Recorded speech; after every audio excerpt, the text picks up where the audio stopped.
আসসালামু আলাইকুম প্রিয় ফুটবল ফ্যান, আশা করি আপনারা সকলেই অনেক ভালো আছেন। সান্তোসের পরবর্তী ম্যাচের সময়সূচি এবং পরিসংখ্যান দেখুন। গতকাল প্রায় দীর্ঘ এক মাস পরে মাঠে নেমেছিল নেইমার জুনিয়র। সান্তোস বনাম ফ্লুমিনিয়ান্সের বিপক্ষে নেইমারকে হাফ টাইমের পরে মাঠে নামিয়েছিলেন তারা। অবশ্য নেইমার ভালো খেললেও ওই ম্যাচে সান্তোস ভালো খেলতে পারেনি, 1-0 গোলে হেরে যায় তারা। এবার সান্তোসের হয়ে পরবর্তী ম্যাচে মাঠে নামবে নেইমার জুনিয়র। তাদের প্রতিপক্ষ অ্যাটলেন্টিকো মেরিনো। সেরিয়া লিগের ম্যাচ এটাও, যেখানে ভালো অবস্থানে নেই সান্তোস।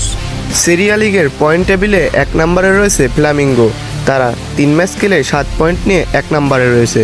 2 নম্বরে রয়েছে পালমেরাস, তারাও 3 ম্যাচ খেলে 7 পয়েন্ট পেয়েছে।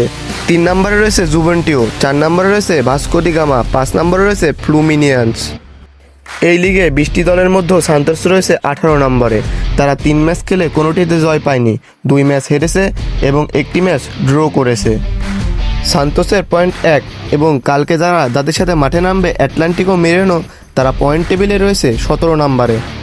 তারা 3 ম্যাচ খেলে 2টি ড্র করেছে এবং 1টি হেরেছে, তাদের পয়েন্ট 2।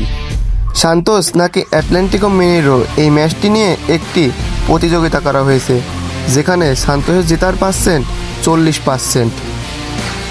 ম্যাচটি অ্যাটলেন্টিকো মেরিনোর জয়ের সংখ্যা 31% এবং বাকি 29% ড্র হওয়ার সম্ভাবনা রয়েছে। এইবার দেখুন এই ম্যাচটির সময়সূচি। বাংলাদেশ সময় 17 এপ্রিল সকাল 6:30 মাঠে নামবে সান্তোস এবং অ্যাটলেন্টিকো মেরিনো। এইবার দেখুন সান্তোস এবং অ্যাটলেন্টিকো মেরিনোর সর্বশেষ 5 ম্যাচের হেড টু হেড রেকর্ড। শেষ 5 ম্যাচে সান্তোস কোনো ম্যাচেই জয় পায়নি, 2 ম্যাচ ড্র হয়েছে এবং বাকি 3টি অ্যাটলেন্টিকো মেরিনো জিতেছে। তো চলুন এবার বলি এই ম্যাচটি কিভাবে লাইভ দেখবেন এবং কোন অ্যাপ দিয়ে সরাসরি লাইভ দেখতে পারবেন। তো আমি আগেই বলে রাখি, এই ম্যাচটি বাংলাদেশ কিংবা ভারতের কোনো টিভি চ্যানেলে লাইভ দেখাবে না। এই ম্যাচটি আপনারা স্ক্রিনে দেওয়া এই অ্যাপসটি গুগলে সার্চ করলে পেয়ে যাবেন, এটি ডাউনলোড করে আপনারা খেলা দেখতে পারবেন। তো আপনি যদি একজন সত্যিকারের ফুটবল ফ্যান হয়ে থাকেন, তাহলে আমার এই চ্যানেলটি সাবস্ক্রাইব করে আমার পাশেই থাকুন।